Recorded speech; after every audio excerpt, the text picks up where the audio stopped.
ለነሱ ተልብሱ ምን አገናኛቸው ለቅሶ መድረስሽን እንጂ ምን ለብሰሽ መጣሽ አይሉም እነሱ የብቻ ውሃ እንኳን ባይወሰድለት ራስሽን አብሰሽ እግር መንገድሽን በዛው ጆሮሽን ማበስ ይኖርብሻል ማለት ነው አንዱ ቁንጮ አንዱ ልጮ መሆን የለበትም ባዕድ ብቻ ሳይሆን ካፊር እንኳን ቢሆን እንግዲነት ከመጣ እንግዲነት ሀቅ አለው ከልብ ላይ አርካነል ኢማን ሆኖ ይመጣል በመላስ ሲነገር ደግሞ አርካነል እስላም ሆኖ ይመጣል ማለት ነው ከአንድ ቀን የእግር ጉዞ ርዝመት በላይ ያላጃቢ መሄድ የለባትም ነው ሐዲሱ የውጭ ግቢ የሚባል ነገር የለም ህፃን ልጅ ከ2 ዓመት በላይ ጡት ማጥባት እንዴት ይታያል وما أرسلنا قبلك إلا رجالا نوحي إليهم فاسألوا أهل الذكر إن كنتم لا تعلمون الرحمن الرحيم الحمد لله رب العالمين والصلاة والسلام على أشرف خلق نبينا محمد وعلى آله وأصحابه ومن تبعهم بإحسان إلى يوم الدين أما بعد ودنا تكبراتشو يا أفريكا تلفزيون تملكاتو تشاتشين سانيو إلات بزي ساعات كودو الشيخاتشين قربا مهون ودنا انتهي قربو يا الفتاوى بروغراماتشين جمروا المالتين إن شاء الله كزي قدم እንደምታደርጉት ስክሪን ላይ በመታገኙት ስልክ ቁጥር በመደወል እንደዚሁም የቴሌግራም ዩዘር ኔም ጥያቄዎቻችሁን በመጻፍ ማድረስ ትችላላችሁ ኢንሻአላህ የምትደውሉ ወንድም እህቶች ደግሞ በተቻለ መጠን ጥያቄውን ግልጽ እንዲሆን ለማድረግ ትሞክራላችሁ ኢንሻአላህ እስከ ፕሮግራማችን ፍጻሜ አብራችሁን ትቆያላችሁ ሼክ አህለ ወሰላ መርሐባ ኢንሻአላህ ተመልካቾች እስከሚደውሉ ድረስ ከደረሱን ጥያቄዎችን እንጀምራለን የመጀመሪያው ያው ከቤተሰብ ጋር ከሌላ ሀገር ቀጥታ መዲና ሄደን ከመዲና ኢህራም አድርገን ዑምራ ብናደርግ እንዴት ይታያል መዲና ላይ ምንድነው ኢህራም የምናደርግበት ቦታ አለ ነው ያው ከርቀት ከመጣ በማንኛውም ኬላ ሚቃት የሚባሉ ነገሮች አሉ 4 ወይም 5 ቦታዎች ኬላዎች አሉ የኢህራም ቦታዎች ማለት ነው በየአቅጣጫው ስለዚህ በቀጥታ የራሱም የኬላ ካለው በራሱ ኬላ አጋጣሚ ደግሞ በሌላ ኬላ መገባለው ካለ ዋናው ኬላዎችን በሙሉ እንዲያልፍ ነው ስለዚህ መዲና ቀጥታ የሚያርፍ ከሆነ ከውጭ መጣው አይሮፕላን መዲና ደርሷል ያው በመዲና ሚቃት ዙልሁለይፋ የሚባለው ላይ ኢህራም አድርጎ ወደ መካ ይመለሳል ማለት ነው ግን ሀገራችን እኛ የራሳችን ሚቃት የለንም በየመኖች ሚቃት ነው የምንጠቀመው የየመኖች ሚቃት የለምለም የሚባል ነገር አለ የብስ ግን ያ አቅጣጫው ስትደርስ የኛ ሚቃት ቀይ ባህር ላይ ነው የሚሆነው ተተሻገረ በቃ ሚቃቱን አለፍከው ማለት ነው ስለዚህ የኛ ሰዎች ከዚህ በሚሄዱበት ጊዜ በጅዳ እንደሚገቡ ካወቁ እዚሁ ቦሌ ማህረም አለባቸው ምክንያቱም ባህሩ ላይ ከሆነ አያውቁትም በተለይ ሄዶ የማያውቅ ሰው ወደ ሳያስበው ይሻገራል ማለት ነው አጭርም ስለሆነ ቦታው እና ተኛ አዲስ አበባ የሚሄዱ ሰዎች ለጥንቃቄ ቦሌ ሀርማው መሄዱ ይመረጣል በጅዳ የሚገቡ መሆኑን ካወቁ ቀጥታ መዲና ነው የምንሄደው ካሏቸው ግን እነሱም መዲና ሄደው መዲና ሚቃት ላይ ኢህራም አድርገው ይመለሳሉ ማለት ነው ጀሚል መስመር ላይ ጥያቄ አለን ሄሎ ወአለይኩም ሰላም ወራህመቱላሂ ወበረካቱ اهلا اسي طيب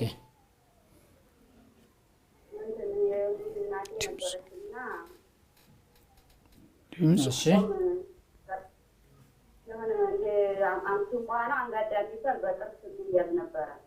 አንጋዳ የሚባል መድኃኒት ነው አው በቅርስ ነው የሚቀመጠው ውሃው ምራቅ ምናምን ወደ ውስጥ አይገባምና ግን ቆም ሱም ካሊያዘች መቆም አትችልም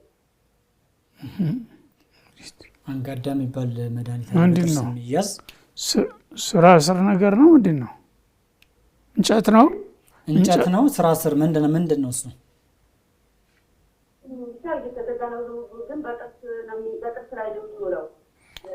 የሚውለውን ነገር ማወቅ እንፈልጋለን ምንድነው እሱ እንጨት ነው ወይስ የድንጋይ ዘር ነው ምንድነው እሱ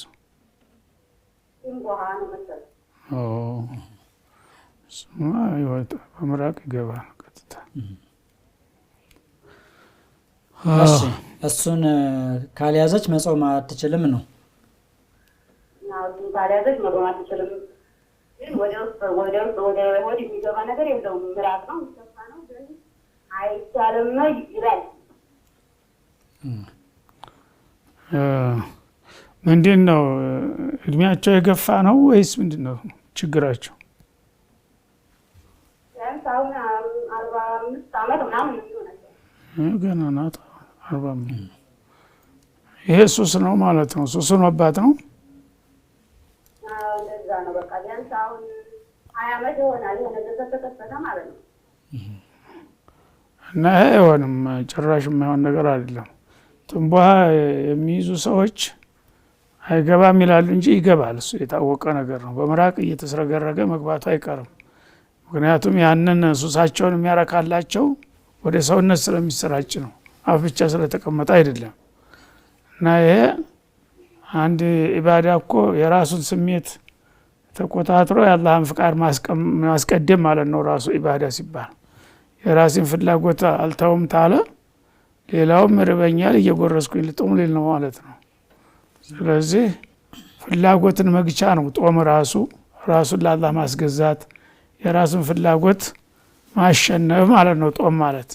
ስለዚህ ሱሴን አልተውም ጦማለሁ የሚባለው እሷ እንግዲህ ያው ልትል ትችላለች። ግን ሌሎቹ ትንቧሃ በጥርሳቸው የሚይዙ ሰዎች እንዲህ ምራቅ እየተስረገረገ እንደሚገባላቸው ይናገራሉ ራሳቸው።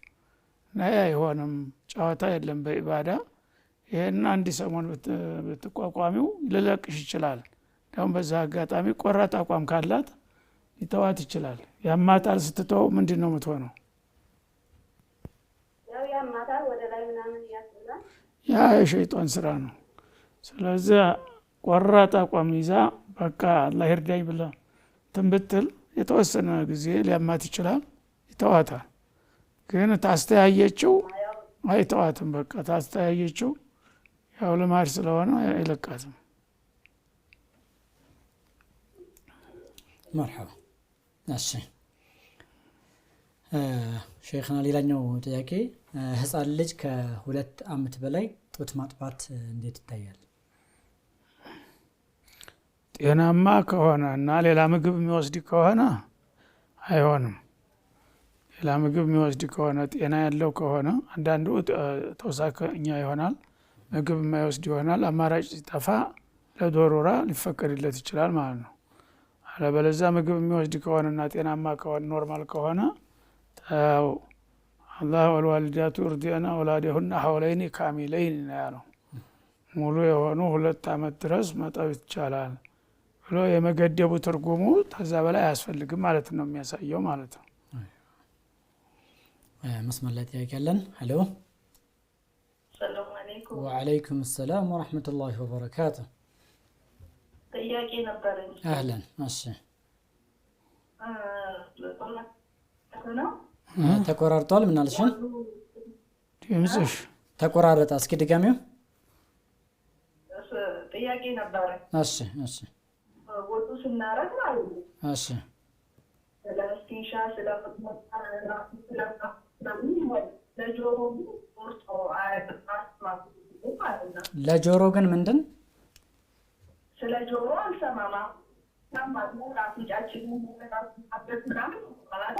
እሱ እንትማራላችሁ። ስለ ጆሮ ግን አልተማርንም ነው። ስለ ጆሮ ግን ብዙ ይወራ አልሰማም። ጆሮ ምናምን ምናምን ነገሮችን ባሉ ሰዓት ይነግሩን ጆሮአችን እስከኋላኛው ድረስ ውሃ ሁለት መንሳት አለበት የሚባል ይባላል። አሁን ስንሰማ ማለት ነው። አሁን ላይ ግን አይወራም። ነገር ግዴታ ነው እንዴት ነው? ሁለተኛ ጥያቄ ደግሞ እሺ እሺ ሶላት ስንሰግድ ሶስተኛውና አራተኛው ረካዓ ላይ በፋቲሃ ብቻ ማጠናቀቅ ይቻላል ወይ? እሺ እሺ እሺ እሺ ጥሩ። ጆሮ ማበስ ያው አስፈላጊ ነው።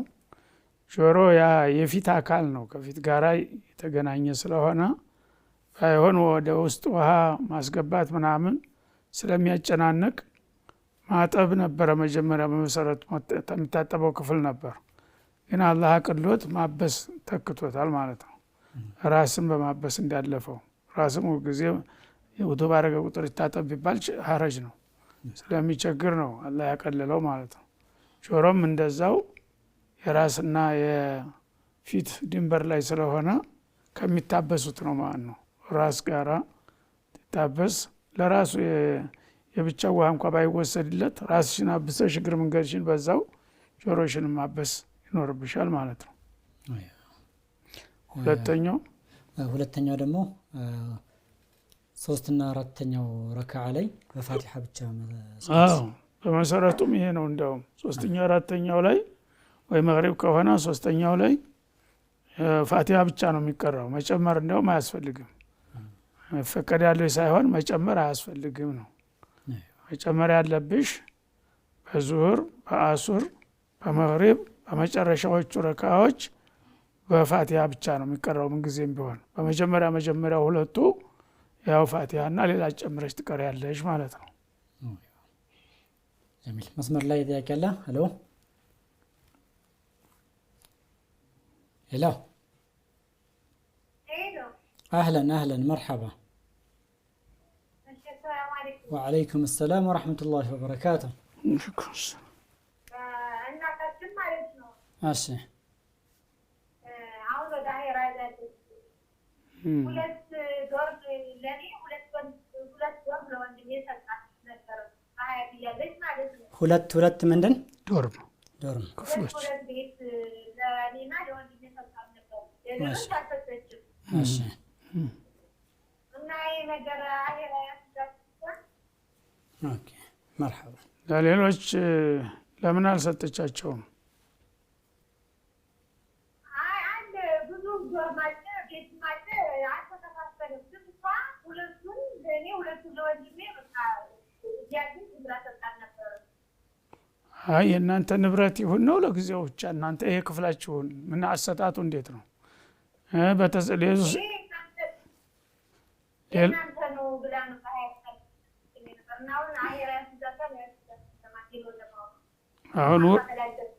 አሁን ወላ እነሱ ወንድምና እህቶች ሌሎቹ ያውቃሉ ይሄንን?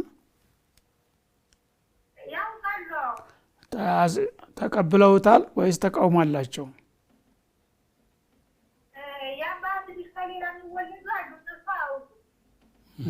የአባት ልጆች አሉ ከሌላ የሚወለዱ እነሱ አያውቁም እኮ። እናትሽን የአባት ተሌላ የሚወለዱ የእናንተ እህቶችና ወንድሞች አሉ?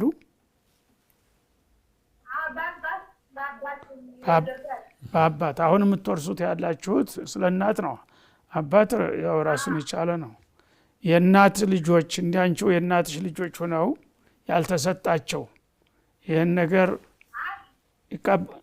ይቀበላሉ? የእናታችን ከሰጠች በዛው ይጽደቅ ብለው ተፈቀዱ ይሆናል። ተተቃወሙ ግን አርሎ ነው የተደረገው ማለት ነው። አርሎውን ደግሞ ተቁላህ የሚል ሀዲስ አለ።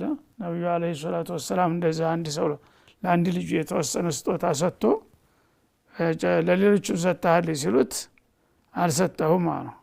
ላቱሽርኒ አላ ጀውር አሉት እና አዲሉ በይነ አውላዲኩም ልጆቻችሁን ስትሰጡ ለሁሉም መስጠት ተቻላችሁ ጥሩ፣ ካልሆነ ከሁሉም መቆጠብ አለባችሁ፣ አርሎ አታድርጉ ብለዋልና እነዚህ አሁን እናትሽ ያው በጊዜው ሰጥታለች።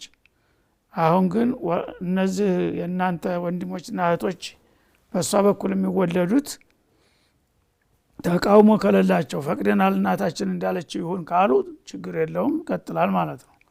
አይ እኛ ሀቃችን ነው ለእኛ አልሰጠችንም ለእናንተ ብቻ ለምን ሰጠች፣ ስለዚህ አሁን ውርስ እኩል መውረስ አለብን ካሉ ደግሞ መብታቸው ነው። እናንተ እንደገና ተመልሳችሁ በውርስ የሚደርሳችሁን መውሰድ አለባችሁ፣ የሚያስቀንስም ከሆነ የሚያስጨምርም ከሆነ። መርሐባ። ሌላኛው ጥያቄያችን ሼህ የክርስቲያኖች ለቅሶ ጊዜ ለመመሳሰል እንደነሱ ጥቁር ልብስ ለብሶ መሄድ እንዴት ይታያል? አይሆንም። ወላ ተሸበሁ ቢልኩፋር ካፊሮች አትመሳሰሉ ብለዋል ነብዩ አለይሂ ሰላም። እንደገና ደግሞ በማንነት ማፈር የለበትም። አንድ ሰው የራስሽን ማንነት ነው እንጂ ማንጸባረቅ እነሱ ተልብስ ምን አገናኛቸው? ለቅሶ መድረስሽን እንጂ ምን ለብሰሽ መጣሽ አይሉም እነሱ። ስለዚህ እንደዚህ ማድረግ አይገባም ነው።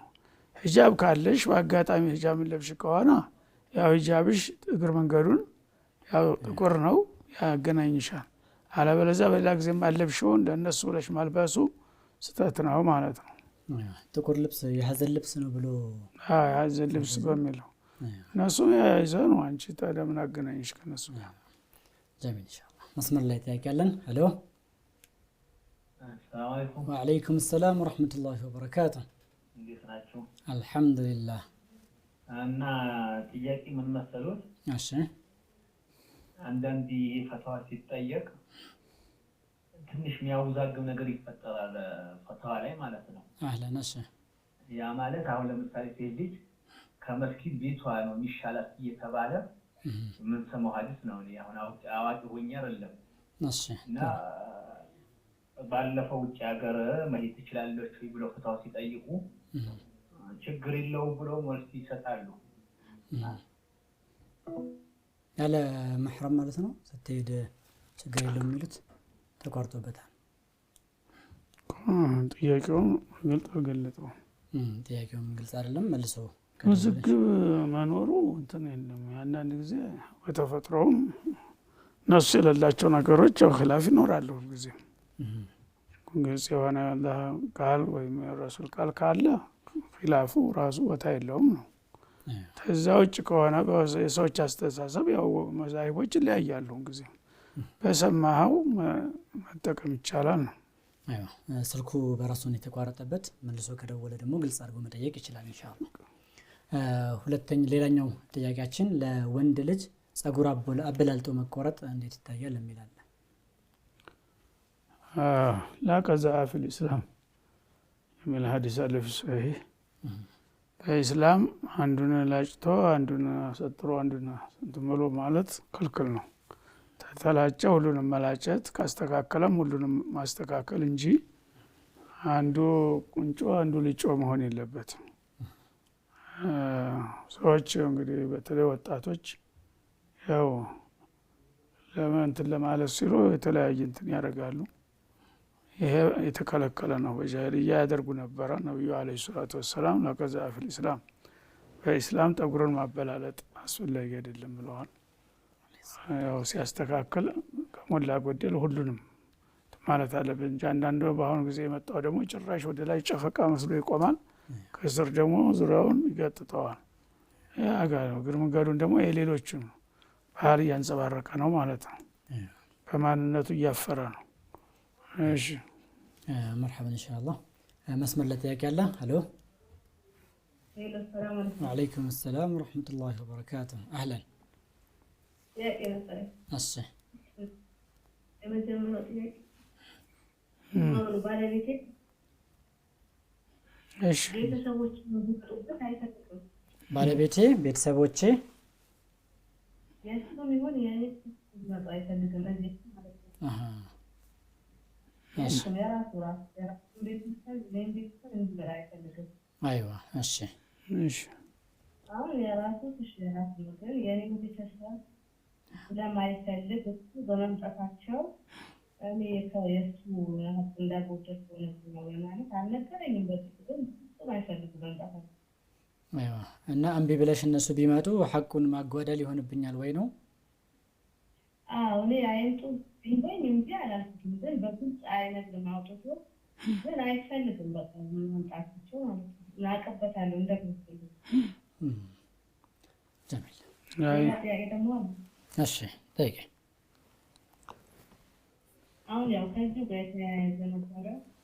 እሱ ሲመጡ አሁን ወደ ቤት ሲመጡ እንዲህ እነሱን መካደም በቃ ማለት ምን በሱ የሚጣጩትን ማቅረብ እሱ አይፈልግም። እንደዛ ማድረግ ሲያበቃ ያለው አይዋ ሌላ ጠይቅ ጠይቄ አይፈልግም። ጠይቄ ምን አይፈልግም ነው? እነሱ ቤተሰብ ሲመጣ እነሱን መካደም ማብላት ማጠጣት እሱ እንዲመጡ ስለማይፈልግ ወንጀል ይሆናል ወይ ነው?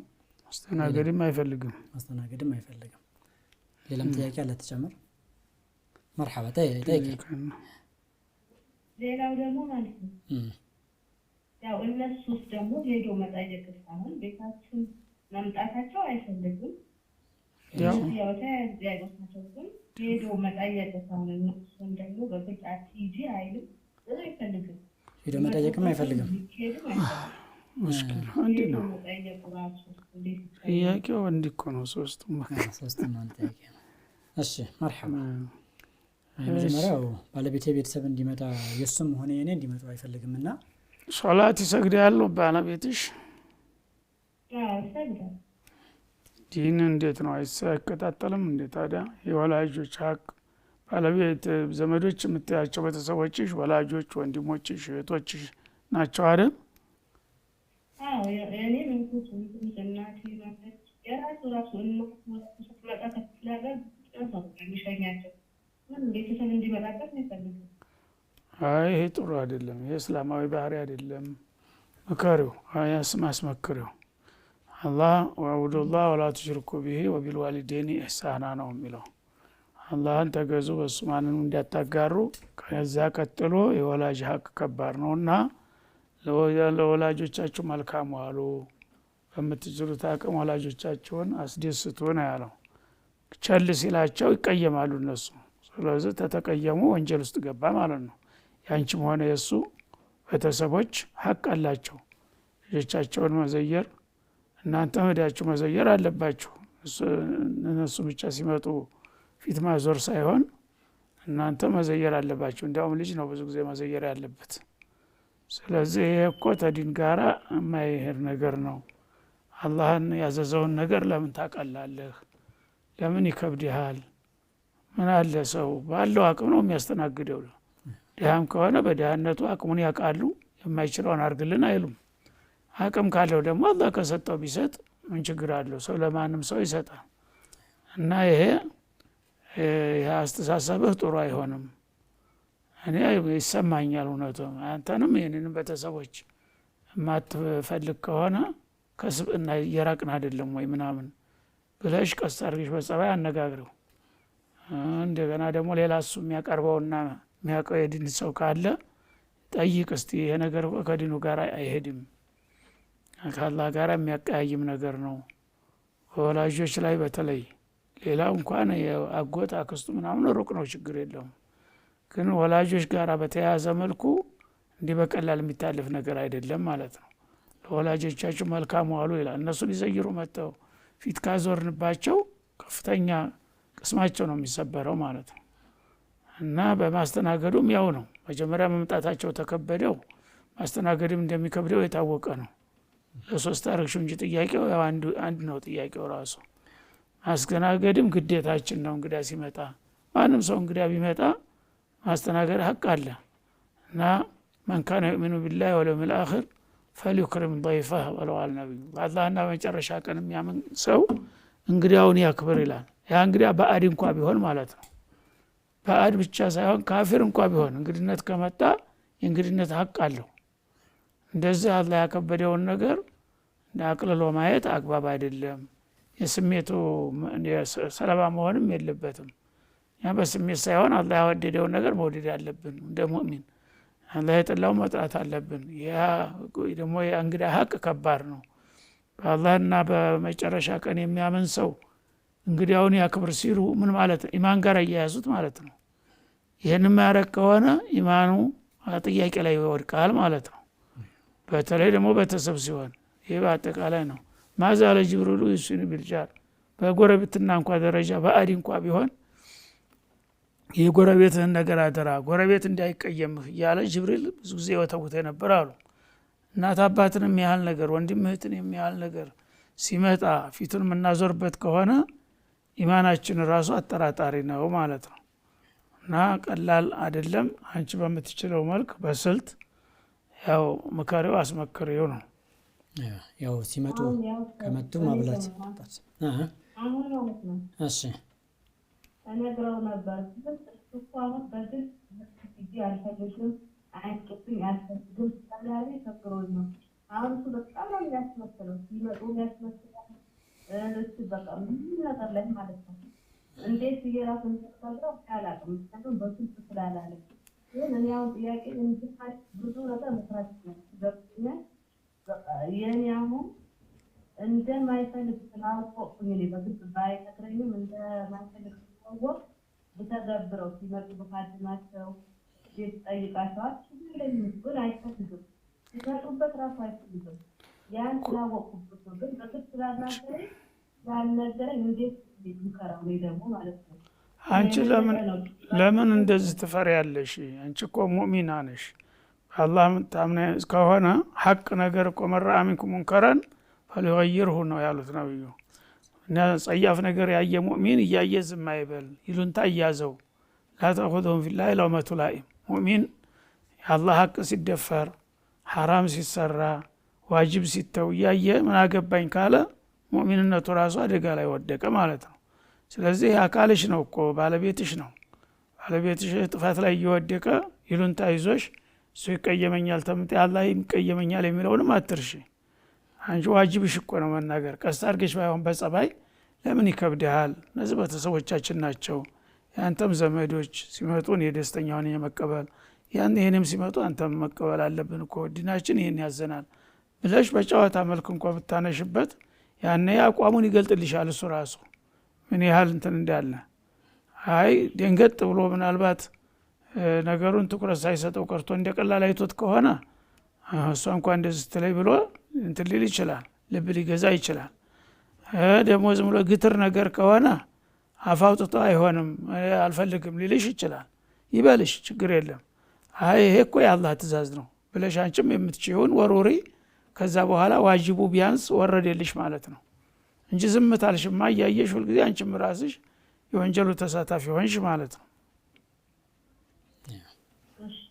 አሁን እኮ በግድ ስላልነገረ ነው እኔ ግራ ያገባኝ። ተሰጣላይ ምርብ ነው እኔ መታኩሽ እኔ እንደዚህ ያለው ብሎ ይጣላይ እየተረች ነው። ለምን ይጣላል? አይጣላም ብሎ እንደዚህ መታክባለሁ ብሎ ይዘብስም ነው የሚለው እንጂ ያሉን እንኳን ነው። እኔ አሁን ስለማይፈልግ ሳይፈልግ ማረግ በግድ አልነገረኝ ቢነግረኝ አቆምለታለሁ። ግን ሳይፈልግ ማድረግ ይመጥነው ሰዎች ቤት ታይግኛል ነው መኻደም ማብላት ማጠጣቱ ወንጀል ይሆንብኛል ወይ መሰለኝ። ወንጀል አይሆንም፣ ዋጅብሽ ነው እኮ እያልኩሽ ነው። አንቺ ባለሽ አቅም ማስተናገድ ያንቺንም ቤተሰብ የሱንም ቤተሰብ ማስተናገድ ዋጅብሽ ነው፣ ግዴታሽ ነው። ወንጀል ሳይሆን ግዴታሽ ነው። ሳታስተናግጂ ከቀረሽ ነው ወንጀለኛ የምትሆኚው ነው የምልሽ ያለሁት። ጀሚል خير ان شاء الله. عرفت وتنتملسن نغنانيالن. السلام عليكم ورحمه الله وبركاته. وما أرسلنا قبلك إلا رجالا نوحي إليهم فاسألوا أهل الذكر إن كنتم لا تعلمون. ከረፍታችን ተመልሰን መተናን ኢንሻአላህ ቀሪ ጥያቄዎችን ይዘን ወደ እናንተ እንቀርባለን። በድጋሚ እንደተለመደው እየደወላችሁ መጠየቅ ትችላላችሁ ኢንሻአላህ። የአሁኑ ጥያቄ ደግሞ ሼህ አርካኑል ኢማን እና አርካኑል ኢስላም ልዩነታቸው ምንድነው? ያርሃው እነዚህ ነገሮች ያው ተቀራራቢ ናቸው። ግንዛቤ ለሌለው ሰው ይምታታበታል አንዳንድ ጊዜ። መጀመሪያው ሸሃደተይን ነው። ሁለት የምስክርነት ቃላቶች ሁለቱም እዛ ላይ ይገናኛሉ። እና ሸሃዱ አላ ኢላሃ ኢላላህ ወአነ ሙሐመድ ረሱሉላህ የመጀመሪያው አርካኑል ኢማን በልቡ መቀበሉ ኢማን ነው። ይህን ሀሳቡን ማለት ነው። ከአላህ በስተቀር አምላክ የለም ብሎ መሐመድ ያለ መልእክተኛ ናቸው ብሎ በልቡ መስማማቱ ኢማን ይባላል። ያን በምላሱ ደግሞ መመስከሩ መናገሩ ደግሞ የኢስላም መነሻ ይሆናል ማለት ነው። እና አንዱ ነጥብ ራሱ ከልብ ላይ አርካኑል ኢማን ሆኖ ይመጣል፣ በምላስ ሲነገር ደግሞ አርካኑል ኢስላም ሆኖ ይመጣል ማለት ነው። ከዛ በኋላ ሌሎቹ አርካኑል ኢስላምን ስንቀጥል ሸሃዳ ቀጥሎ ሶላት ነው። ሶላት በመላው ሰውነታችን ነው የሚከናወነው ማለት ነው። ሁሉም ሰውነታችን ይሳተፋል ስግደት ላይ። ከዛ ዘካት ነው። ዘካት ከገንዘብ ላይ ነው የሚመጣው። እሱም ያው በተግባር የሚተገበር ነገር ነው ማለት ነው። ከዛ ጾም ነው። ጾምም በመላው ሰውነታችን ነው ያው ሰው ሲጾም ራቡ ጠማቱ ሁሉ ሰውነት ላይ ይሳተፍበታል። ከዛ ሀጅ ነው። እነዛ አርካን ልእስላም ይባላሉ ማለት ነው። ሁሉም የተግባር ናቸው። ምክንያቱም ሻሃዳዩም በምላስ ስትናገረው የምላስ ስራ ሆኗል ማለት ነው። ሌሎቹም በአካልህ እና በገንዘብህ ነው የተሳተፍከው። አርካን ልኢማን ላይ ስንመለስ ተሻሃደተን ቀጥሎ አንቱሚነ ቢላህ የሚልና ወመላኢከቲ ሁለተኛ ነጥቡ ነው ይመጣል። መላኢከቲ ኢማን የሚባለው ነገር በአጠቃላይ አሁን ልብ ውስጥ ነው። በቃ አላህ ብቸኛ አምላክ ነው ብዬ በልቤ ተቀብል ያለሁኝ። መላኢካ የሚባሉ አላህ የፈጠራቸው ንጹሐን ፍጡሮች አሉ፣ የአላህ አገልጋዮች፣ እነሱንም ተቀብያለሁኝ፣ እውነት ነው ብያለሁኝ። ከዛ ወኩቱብሂ አላህ ከሰማይ ያወረዳቸው ቅዱሳን መጽሐፎች አሉ፣ ተቀብያለሁ በልቤ። ከዛ ወሩሱልሂ በነቢያትም ታምኛለሁኝ። ወልየውሚል አኺር በመጨረሻ ቀንና በቀደር አምኛለሁኝ። እነዚህ አምኛለሁ ነው። እነዚህ ላይ በልባችን ነው የምናሰፍራቸው ማለት ነው። ግን በልባችን ስናሰፍራቸው ፈንቅለው ይወጣሉ ራሳቸው። በምን በተግባር አርካን ኢስላም ላይ ይመጣሉ ማለት ነው። በልቡ ይሄንን በቃል ተናግሮ ሲያበቃ የማይሰግድ ከሆነ የማይጾም ከሆነ አርካን ኢማንም ውሸት ነው፣ አርካን ኢስላምም የለም ማለት ነው። ሲገናኙ ይለያያሉ፣ ሲለያዩ ይገናኛሉ ይባላል። እነዚህ ነገሮች እንደ አንድ ሳንቲም ሁለት ገጽታ ናቸው እና ብቻውን ስትጠራው ኢስላም አንተ ሙስሊም ነህ ወይ ቢሉ ለምሳሌ ሙስሊም ነኝ ታልክ በውስጥ ታዋቂ ሙእሚንም ነኝ ማለት አለ ውስጡ ማለት ነው። ሙስሊም ሆኖ ሙእሚን ያልሆነ አይሆንም ማለት ነው። ወይ ደግሞ ሙእሚን ሙስሊም ነው ሙእሚን ነው ወይ ቢሉ አዎን ታልክ ሙስሊም ነኝ ማለት ነው። ሁለቱ ይገናኛሉ አይለያዩምና ማለት ነው። እና አርካን ልኢማንንም አርካን ልእስላምንም ተቀብያለሁ ስትል ደግሞ ቅድም እንዳልነው ይለያያል ባርታቸው ማለት ነው። የኢማን የሚባለው ልብ ውስጥ ያለው መቀበል መስማማትህ ነው። በተግባር የሚንጸባረቀው ኢስላም ነው ማለት ነው። ጀሚል ሽክራን። ቆንጆ ማብራሪያ ነው ሼክ። መስመር ላይ ጥያቄ አለን። ሄሎ። ወአለይኩም ሰላም ወራህመቱላህ። አልሐምዱሊላህ ረብል ዓለሚን። ጥያቄ ነበር። እሺ እንትን የዛሬ 2 ዓመት ረመዳን አራት ነበርኩኝ። እሺ እና አልጾምኩም ነበር 30 ቀን ማለት ነው። ኦኬ። አምና ደግሞ ሳልጾምም ተደርጎብኝ እያጠባው ስለነበረ ያኛውን የጾምኩት አይዋ የተደረገብኝ ማለት ነው። የበፊቱም ማለት ነው ከ2 ዓመት በፊት ነበር። አዎ ኦኬ። እሺ አሁን ደግሞ ሳልጨርስም ይሄኛውን ረመዳን እየደረሰብኝ ነው። እንዴት ማድረግ የምችለው? ይሄ ረመዳን እየደረሰብኝ በኋላ ማውጣት እችላለሁ? አሁን እኮ ከ2 ወር በላይ አለሽ። ለምን አትጨርሽውም? እያጠባሁኝ አሁን እያጠባሁኝ ስለሆነ እየደከመኝ ነው። ልጁ ደግሞ ምግቡን ብዙ አይወስድልኝም እኮ። ከቻልሽ አሁን ከ2 ወር በላይ ስላለ አልፈሽ ሳምንት 1 ቀን 2 ቀን ስንት ነው የቀረብሽ? አሁን ብዙ ነው። ቢያንስ 20 ምናምን ቀን 22 ቀን አለብኝ። እምትችይውን አልፈሽም ቢሆን እያረፍሽ ሞክሪ። የተረፈውን ያው ተዛ ረመዳን በኋላ ደግሞ ልጨርሲው ትችያለሽ ማለት ነው። ጨርሰት ማትችይ ከሆነ ሞክሪውና ልጁም ያው ጡት የማይጠባልሽ ከሆነ አንቺም የሚደክምሽ ከሆነ መጀመሪያ ሞክሪው፣ ዝም ብለሽ አትፍሪ። ተሞከርሽ በኋላ የሚያሳድረውን ተጽዕኖ ታውቂያለሽ። ይቻላል አይቻልም የሚለውን ይቻል ከሆነ ትገቢበታለሽ። ካልተቻለ ደግሞ ችግር የለውም። ይሄኛው ረመዳን ታለፈ በኋላ ደግሞ አመት ስላለሽ በዛ እያረፍሽ ትጨርሸዋለሽ ማለት ነው። የዘንድሮን ረመዳን ተጽም ወይስ ያለፈበት ረመዳን? ቆይ መጀመሪያውን የፊተኛው ረመዳን ታለብሽ ያንን ታጠናቅቂያለሽ መጀመሪያ። የአንድ ረመዳን ብቻ ከሆነ አሁን እንዳልኩት ያው ምትችውን ቀንሺ፣ ከቻልሽ ጨርሽው። ታቃተሽ ደግሞ ያቃተሽን ኋላ ትጨርሸዋለሽ ማለት ነው። አሁን የኛው ረመዳን ጨርሼ ከኋላ ማለት ነው ቀዳይን ማውጣው ያኛውን ረመዳን ነው ተሰማራ። የመጀመሪያ የሁለተኛ አመት አለብሽ። አዎ እኮ ያንን ጨርሽ መጀመሪያ። የቀዳሚውን ነው የምትጨርሽው እንደተራው ማለት ነው። የዛኛውን ሲጨርሽ ወደዚህኛው ተሻገር ያለሽ ነው። አሁን አሁን የሚመጣውን ጾም መጾም አልችልም ማለት ነው? ቀዳት አልችልም። አይ መጾም አይቀርም። የሚመጣውንማ ግድ ነው። ቀዷዎቹ ሁለት ረመዳኖች ከሆኑ ነው የምልሽ። ይሄኛውማ ጾማለሁ። አሁን የሚመጣው የበፊቱ ነው እንጂ እኮ የበፊቱ ቀዷ የአንድ ረመዳን ነው የሁለት ረመዳን ያለብሽ። አሁን የዛሬ 2 ዓመት አቃስ የነበርኩ ጊዜ የነበረብኝ ነው። አሁን ጾም ያለውኝ በቃ አንድ ረመዳን ነው ያለብሽ። አንድ ረመዳን ካለብሽ እሱን ምትጪውን ጾም ያልኩሽ እኮ። ያሁን የሚመጣውማ ያው መደበኛ ነው፣ ለድርድር አይገባም። ያኛው ታልጨረሽው ይቆያል። ተረኛው ሲመጣ ይሄ ትኩሱን ትጦሚያለሽ ማለት ነው። እሺ አላህ ይጠብቃችሁ። ገብቶኛል አሁን። አሚን ሹክራን። መርሐባን ሼክ። ሌላኛው ጥያቄ የክፍለ ሀገር መኪና መሰለኝ። መኪናው ሱብሂ ሳይደርስ ነው ወደ ክፍለ ሀገር የሚወጣው እና ሱብሂ ሶላት እንዳያመልጠኝ አስቀድሜ ሰግጄ ወጣሁኝ። እንዴት ይታያል? ምን ሽሩጥ ሶላት አልወቅት ሶላት ቅድመ ሁኔታዎች አሉት ወደ 9 የሚሆኑ። እነዛ ተሽሩጥ ቅድመ ሁኔታዎች አንዱ ወቅት ነው። ወቅት ሳይደርስ አሁን ለምሳሌ በአሁኑ ሰዓት መግሪብ ብንሰግድ ተቀባይነት የለውም። ስለዚህ ሙሳፊር የሆነ ሰው ደግሞ ማሸጋሸግ የሚችለው ተወጣ በኋላ ነው። ቤቱ ቀስር ማድረግ አይቻልም፣ ቤቱ እያለ ማለት ነው። ተወጣ በኋላ ምን ደግሞ የሚሸጋሸጉ ሶላቶች ባለ 3 እና ባለ 4 ረካዓዎች ናቸው። ፈጅር ከማንም ጋር አትገናኝም። ፈጅር በዛ በወቅቷ ነው መስገድ ያለባት። ተዙህርም ጋር ቆይቶ መስገድ አይቻልም። ተኢሻም ጋር አስቀድሞ መስገድ አይቻልም።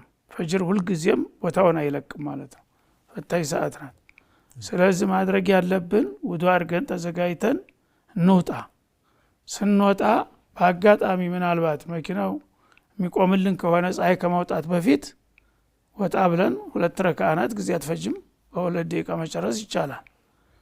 እንደዛ እንሰግዳለን። ድንገት ይቆማሉ አንዳንድ ጊዜ። ታልሆነ ደግሞ እዛ ወንበር ላይ ሆነ ስገድ። በቃ ወንበር ላይ ቁጭ እንዳልክ ውዱእ አድርገሃል፣ ተዘጋጅተሃል። ወንበር ላይ ቢሆን ተቁላህ መስተጧቱም ነው መስገድ ይቻላል እንጂ ሶላት እያወቁ ማሳለፍም አይቻልም። የማይሸጋሸገውን ሶላት ማሸጋሸግም አይቻልም ማለት ነው። መርሐባን። መስመር ላይ ጥያቄ አለ። ሄሎ። አለይኩም ወአለይኩም ሰላም ወራህመቱላሂ ወበረካቱ።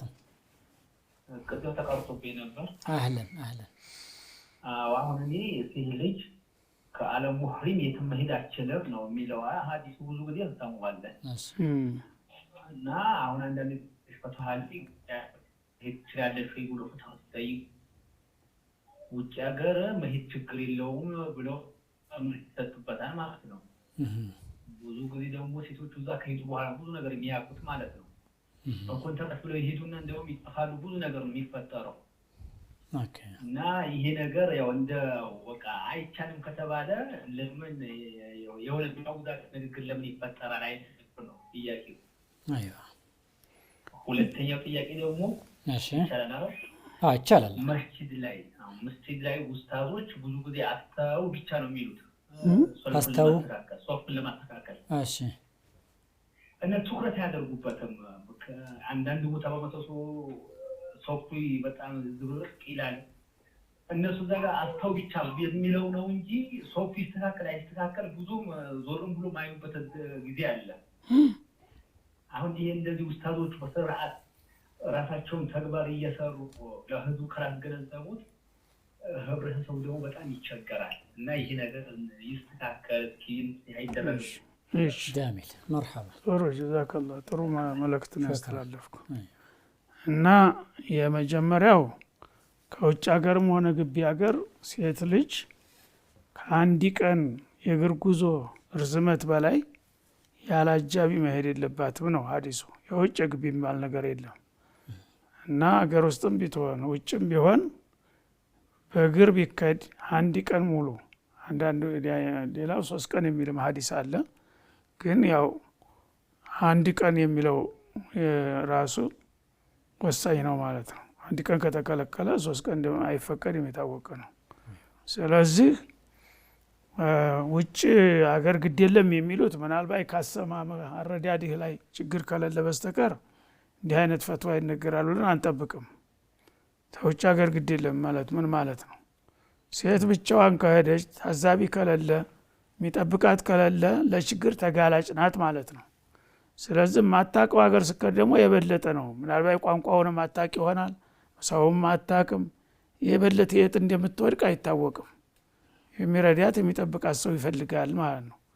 ሀገሩ አካባቢ ከሆነ እንዳውም የዘመድ ዘመድም ወይም በውቂያም የገሌ ልጅ ናት ብሎ ሊረዳት ይችላል አንዲ ሰው እና የውጩ የበለጠ ነው የሚከለከለው ለማለት ነው የፈለኩት።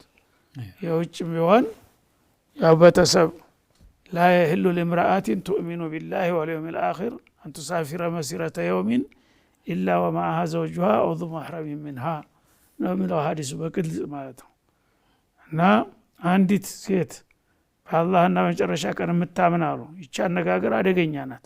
የምታምን ከሆነ ይሄን አትሰራም እያሉ ነው። ተሰራች ግን እምነቷ ጋር ተጋጨች ማለት ነው። ሙእሚን ነኝ ብሎ ሲያበቃ ከባለቤቷ ጋር ወይም ከቤተሰብ አባል ጋር ሳይሆን ሩቅ መንገድ መጓዝ የለባትም ነው ያሉት። ስለዚህ ይሄ የነብዩን ቃል ሽሮ ይችግር የለም ይሆናል የሚል ሰው ይኖራል ብዬ አላስብም። ካለም ስተተኛ ነው። ምናልባት አላዋቂ ሊሆን ይችላል የራሱን አስተያየት የሚናገር። ሐዲሱን ያወቀ ሰው ግን ነብዩ ቢሉም ግድ የለም ይባላል እንዴ? አይታሰብም እና የስራት ነው የሚያወዛግቡ ነገር አይደለም። በመሰረቱ ፉቃሃዎች ፈትዋ ላይ ዑለሞች የሚለያዩት ግልጽ የሆነ መመሪያ በሌለበት ቦታ ላይ ነው። መዛሂቦች ለምሳሌ ሻፊዕያ፣ ሐነፊያ፣ ማሊክያ፣ ሐንበልያ የሚባለው ልዩነቱ የሚመጣው ክፍት የሆነ ቦታ ሲመጡ ነው። ቁርአን በቀጥታ የተናገረው ላይ አይለያዩ። ሙስሊም አይደሉም እንዴ? እንዴት ቁርአን የወሰነው እንዴት ግድ የለም ፈቅዳል ይከለከላል እንዴት ይላል?